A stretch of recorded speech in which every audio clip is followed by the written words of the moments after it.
ମୁଁ ବ୍ରଜକିଶୋର ମହାପାତ୍ର ମା ସରସ୍ୱତୀ ଶିଶु ବିଦ୍ୟା ମନ୍ଦିର ପଞ୍ଚିରଣା ମାନପୁର ନୟାଗଡ଼ ଏହି ବିଦ୍ୟାଳୟରେ 2015 ମସିହା ଠାରୁ 2020 ପର୍ଯ୍ୟନ୍ତ 5 ବର୍ଷ ଧରି ଅବୈତନିକ ପ୍ରଧାନ ଆଚାର୍ଯ୍ୟ ଭାବରେ କାର୍ଯ୍ୟରତ ଥିଲି। ବର୍ତ୍ତମାନ ବିଦ୍ୟାଳୟର ଉପଦେଷ୍ଟା ତଥା ସଭାପତି ହିସାବରେ କାର୍ଯ୍ୟ କରି ଅନୁଷ୍ଠାନ ସହିତ ଓତପ୍ରୋତ ଭାବରେ ଜଡ଼ିତ।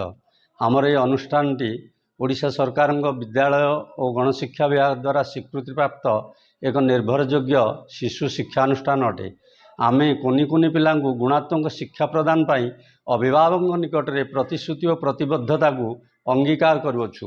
ଆମ୍ଭର ଉକ୍ତ ଅନୁଷ୍ଠାନରେ ପାଠ୍ୟକ୍ରମ ସହିତ କୋକରିକୁଲାର ଆକ୍ଟିଭିଟି ଉପରେ ପ୍ରାଥମିକତା ପ୍ରଦାନ କରି ଶିଶୁର ସର୍ବାଙ୍ଗୀନ ବିକାଶ ପ୍ରତି ଧ୍ୟାନ ଦିଆଯାଇଥାଏ। ସମୟ ସହିତ ପାଦ ଦେଇ ଆମେ ପିଲାଙ୍କୁ ପ୍ରତିଯୋଗିତାମୂଳକ ଏକ୍ଜାମ ପାଇଁ ପ୍ରସ୍ତୁତ କରିବା ସଙ୍ଗେ ସଙ୍ଗେ ଶିଶୁମାନଙ୍କର ଚାରିତ୍ରିକ ଗଠନ ଓ ଶୃଙ୍ଖଳା ଜ୍ଞାନ ଉପରେ ତାଲିମ ଦେଇଥାଉ। ବର୍ତ୍ତମାନର ପ୍ରେକ୍ଷାପଟ ଉପରେ ଆମର ଯୋଗ ଶିକ୍ଷା ଓ କମ୍ପ୍ୟୁଟର ଶିକ୍ଷାକୁ ମଧ୍ୟ ଉକ୍ତ ଅନୁଷ୍ଠାନ ସହିତ ଯୋଡ଼ି ଦିଆଯାଇଛି।